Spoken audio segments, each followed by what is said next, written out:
Okay, ladies and gentlemen, welcome back. So in the last video, we discussed the idea of potential, electric potential, and how it relates to electric fields, right? And we talked a lot about this idea that if you have a potential difference, then it will cause an electric field to flow perpendicular to the equipotential lines and always in the direction of decreasing voltage, okay? That's going to become really important because this has a lot of applications that come to fruition in the real world. And today we're going to talk about the first one of them, and that's the idea of what is called capacitance, the property called capacitance, which leads to the manifestation of an actual physical device that we call a capacitor, right? Not the flux capacitor back from Back to the Future, which was a great movie back in my day, but an object that has the ability to transfer charge in some way. And it's the very it's the very device that is used in many applications, in your cell phone, in the keyboard, in the computer that you're using, or at least the way the keyboards used to function. In TVs, monitors, everything. Capacitors are of the utmost importance in all electronic devices. And so it's important for us to understand how it relates to the concepts that we've already done, why it's important because it is our first physical application of this, and why or how can we take something that we've kept completely in the theoretical realm right now, talking about fields, potential energy, stuff like this, and show that, yeah, this is something that we can bring down to a material property, a material dimensions, material description that becomes quite tangible, and then obviously makeable in the lab and usable in devices. So it's a pretty cool topic. We're not going to spend a lot of time on capacitors per se, but they really are the first extension, which gets us to the next place, which is basic circuit elements such as wires, batteries, resistors, all that fun stuff. So it's really a nice stepping stone because it's chronologically, it's the first one that comes up based on the properties that we've already established. So today I want to lay out the baseline theory for this, do a couple of very simple example problems that'll mirror next week's homework, and so make sure that we're all on the same page. Okay, so let's do it. Okay, so let's jump right in. So the idea that we're discussing is this idea called capacitance. So the first thing that we got to do is get a baseline definition for what this is. I mean, it has the word capacity in there. That has something to do with this, okay? But let's get a baseline definition that we're going to do. Capacitance is, by definition,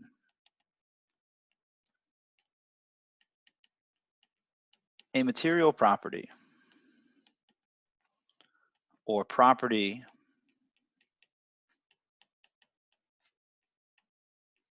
of an object that has both a net charge and a potential difference. Okay, and so here is where this comes into play, what we talked about last time, the idea of a potential difference. So if we have an object where we establish a potential difference in that object and we have some charge in that object, we have just made something with capacitance, okay? So capacitance is defined by the ratio, or let me say this better, it's not defined. Capacitance is a measure of the ratio of an object's charge to potential difference. Okay, we call capacitance the symbol capital C, okay, capital C. And again, that is charge divided by the presence of a potential difference. The units of this guy are called 1F, and 1F, obviously, if it's a charge divided by a potential difference, this is going to really be a coulomb per volt. Okay, so 1F is a coulomb per volt, and an F goes by the name of a Farad. Yes, after the famous Michael Faraday. something to keep in mind if we're always thinking about gut checks, about units, okay, 1 farad is a tremendous unit. It's a tremendous unit, right? Think about this, right? Coulombs are a very small number. Volts were typically, you know, are on the order of numbers that we know, like 9 volts, 2 volts, stuff like this, okay? So a really small number divided by an average number. Yeah, the capacitor or the capacitance of objects in our everyday life are going to be real small, like microfarad, picofarad, nanofarad, because of how small a coulomb is. If you have a capacitor or something with capacitance of 1 farad or greater, this thing will kill you, okay? So stay away from it, okay? You hardly would encounter those in your everyday life, but at big national labs and certain applications, we do need to have capacitance that big. But what is it?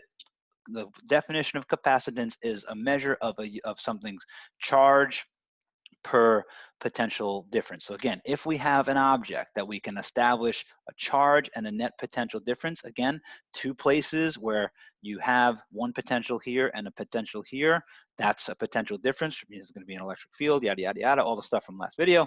Then we say that object has a capacitance, and therefore it could take on the name a capacitor. Yes, a capacitor is just the physical manifestation of you saying that you have an object with capacitance. Okay, so what's the most common type? The most common type is what is called a parallel plate capacitor, okay? By far the most common type. All the electronics that we typically use are some sort of parallel plate capacitor.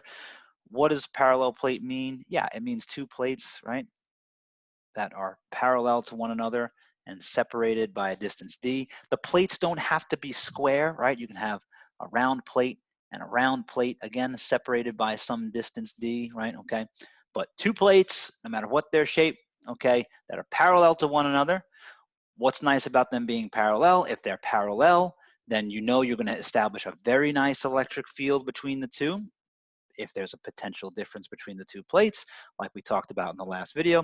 So any sort of shape that you can make like this, we'll call a parallel plate capacitor, with something in between. It might be air, it might be vacuum, right? But something in between the parallel plates, that's typically an insulator. Air is an insulator, right? But the electric field is still going to flow through the air. You can stuff other stuff in there too, paper, wood, Pyrex, glass, okay? All these will do different things to the capacitor or to the capacitance, which we'll talk about in a couple of moments, okay? But why, so parallel plate capacitors are the most common type, but moreover, we actually have worked with the mathematics to deal with these sort of things already, okay?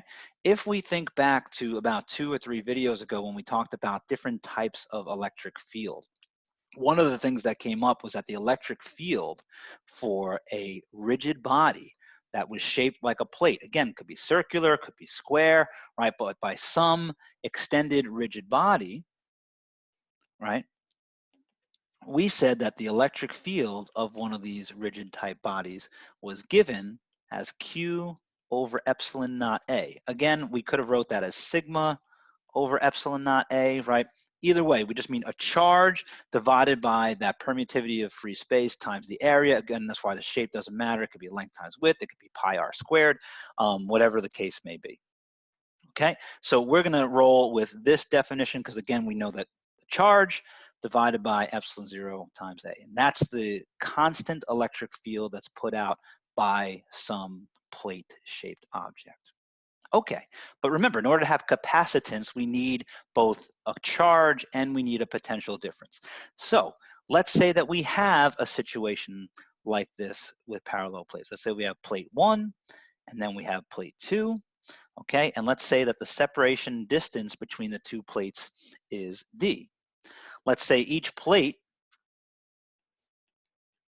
has an area of A. And again, they could be circles, they could be flat, they could be whatever you like, okay? But they have an area A, okay? And let's say that, yeah, we definitely do have some potential here and some potential here, such that VA does not equal VB, okay, such that we do have a potential difference, okay?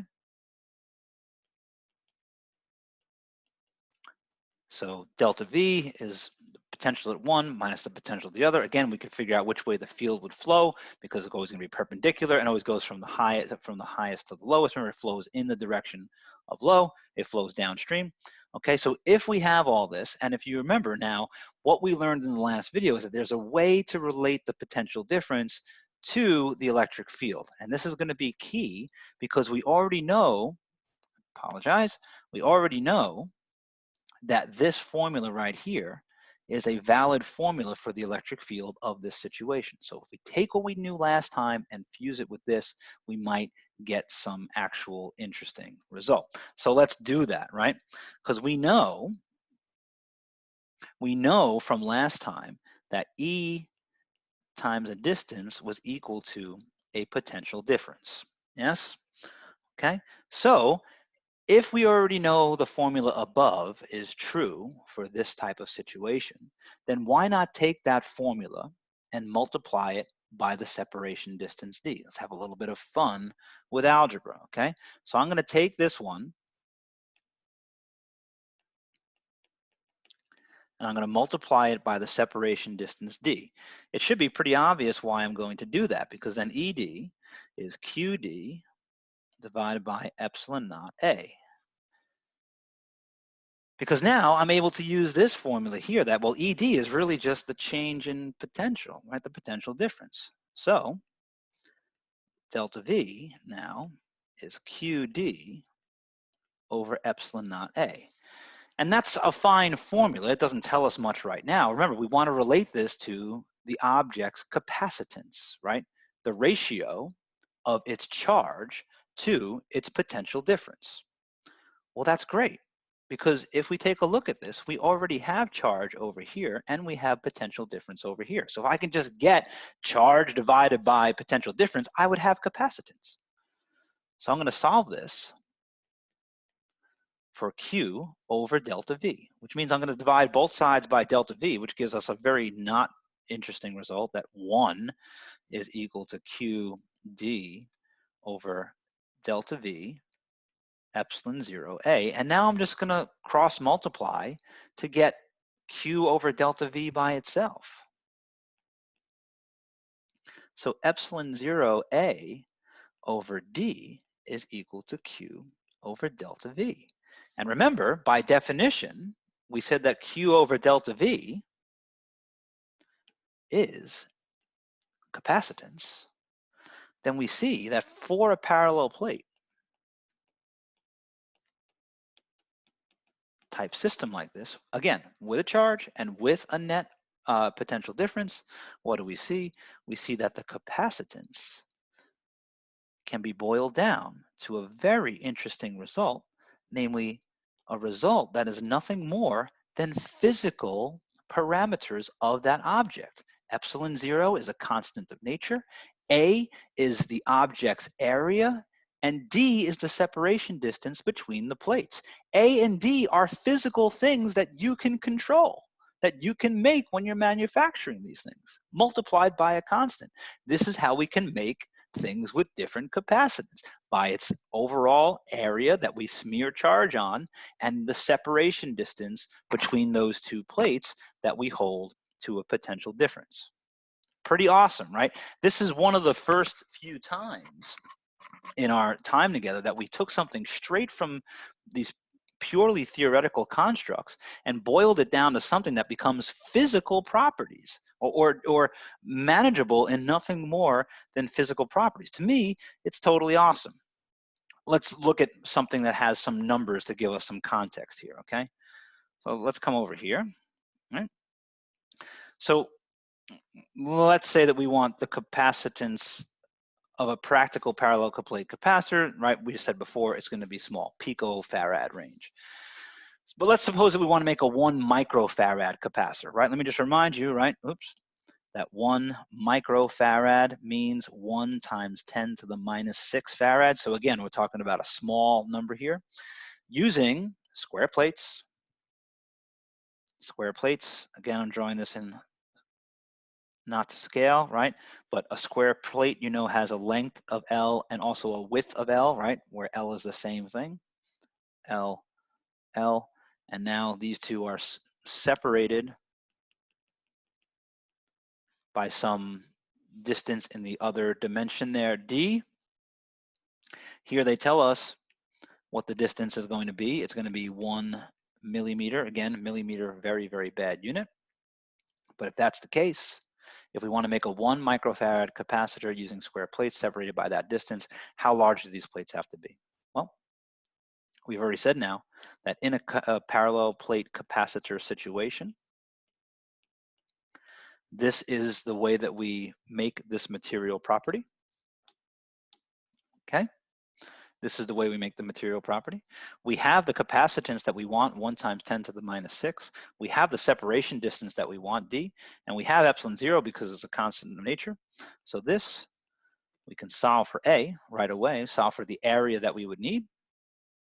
And we see that the area would be D times C divided by epsilon 0. And now we did say in the problem that these were square plates. Square means that area is length squared, or that length times length. So length squared is D over C divided by epsilon 0. So finally, the length, which is what they wanted, of one of these plates would have to be D, C over epsilon 0, whole thing to the square root. Let's take this and plug in some numbers. Again, let's make sure that we do this right the first time. 0.001 meter, right? Millimeters has to go to meters. Microfarads becomes farads, 10 to the minus 6th farads.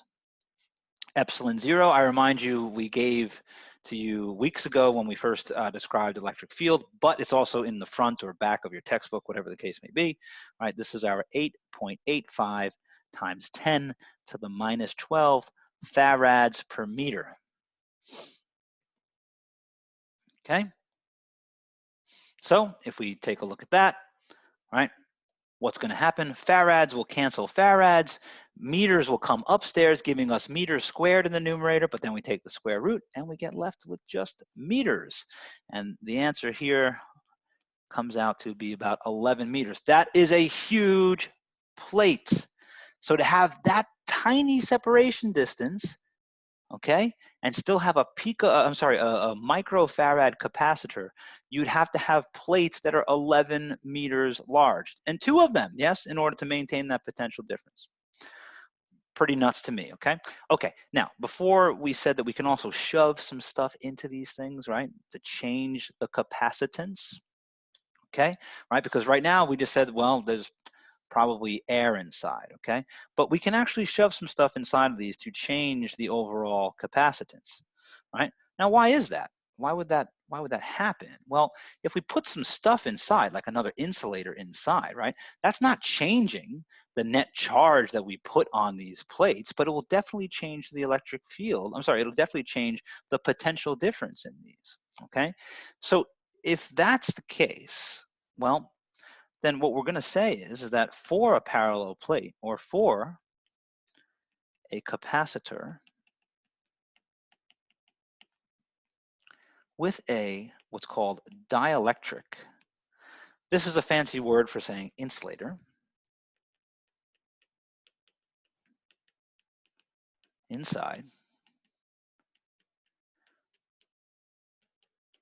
the capacitance C is just this Greek letter kappa times C0, where kappa is what's called the dielectric constant, which is nothing more, kind of like the Musab S's and Musab K's back in physics 1. These are material properties, right? So the kappa for glass is different than air, et cetera, and obviously the kappa for air or vacuum is 1, right? Which would tell us that C is equal to C0, which gives us right away then the definition for Z0 is just the capacitance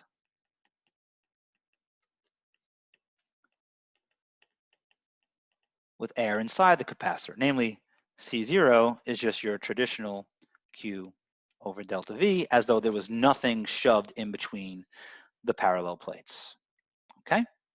So all it does is say that if we have air, we just do it the regular way. If we have something in between, we have this extra constant K that we just look up or we solve for in the given problem. I want to try one of those together to show you how that can look. Okay, so let's talk about this one.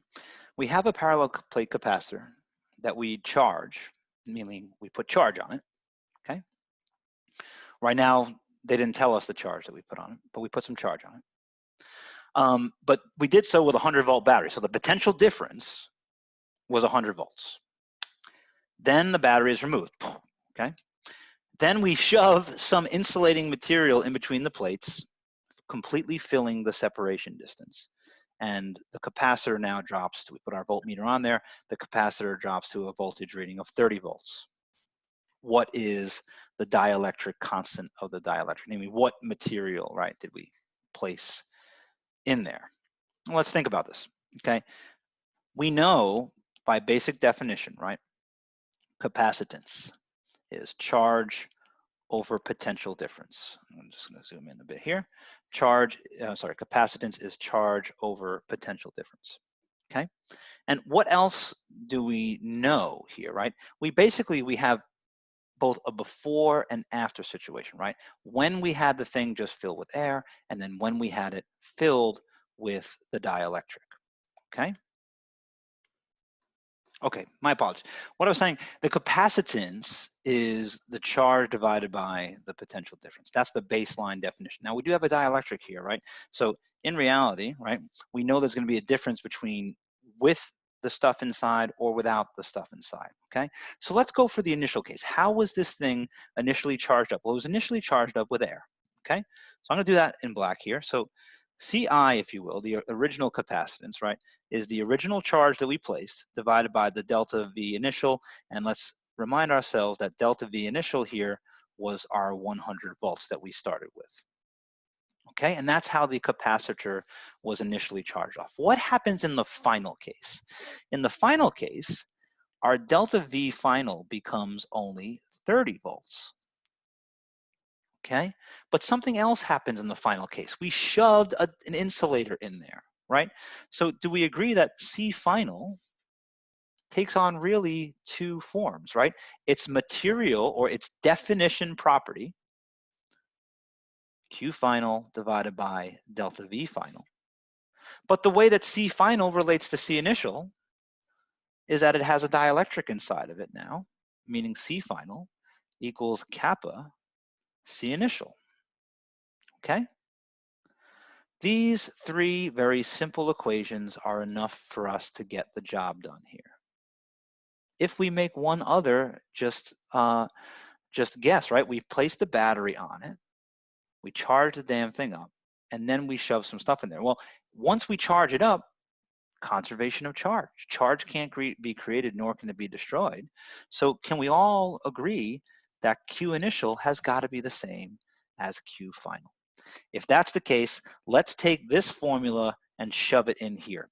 That then tells me that kappa times C initial is equal to Q final divided by delta V final. Now let's take this formula for C initial and shove it in down here. That means Q initial kappa over delta V initial is equal to Q final divided by delta V final. And lastly, let's make sure that we know, again, conservation of charge. Whatever charge we put in there, even after we shove the thing inside, it still is going to remain the same charge. Then what do we see happens? Yeah, we started off where it looked like there was a whole bunch of stuff that we didn't know. And I agree with that statement, because we definitely didn't know either of the charges. But here we see that the charge, in this case, doesn't matter. Now we can solve this for kappa. And kappa then, the dielectric constant, is going to be delta V initial divided by delta V final, which is 100 volts divided by 30 volts, which is about 3.3 in total. And if you look at a table of about 3.3, this is somewhere like some sort of like heavy paper that we basically shoved in there. And that's how we do it. Again, this is a tricky little problem, right? Because it's really testing us to make sure that we know what the definition of capacitance is here. Yeah, boom, right? And that whether we have a dielectric in there or not, it's still the definition of capacitance, right? There it appears both, dielectric in it or not, right? Those three statements are really the same statement. And then there is a way to relate having a dielectric in there or not to one another. We use all those pieces of information and the fact that charge is conserved, and we get down to an answer. Ladies and gentlemen, this is about as hard as it gets as far as capacitors and capacitance, but I want to summarize by saying two things. One is that we have to keep in mind that, I'm just going to turn this off for a second. We have to first keep in mind that there is the definition of capacitance itself, which again is just charge divided by potential difference. That's the baseline for what any capacitor is. But then there's the idea of saying that if you're a parallel plate with a certain size A of your area plates, again, could be discs, could be squares, rectangles, whatever the case may be, even triangles, as long as you know the area, right? With a certain area and with a certain separation distance, okay, we can use just that information alone to find out the net capacitance. And again, if one plate is charged to one potential and this one is another potential, right? Even if one of them is something and this one is zero, that is still a potential difference. This is how we can get the idea of the definition version of capacitance, which then becomes the material manifestation, which is our epsilon zero A over D. Okay, ladies and gentlemen, if you have any questions, comments, complaints, or concerns, please don't hesitate to ask. And I look forward to seeing you all in class shortly. Have a great evening.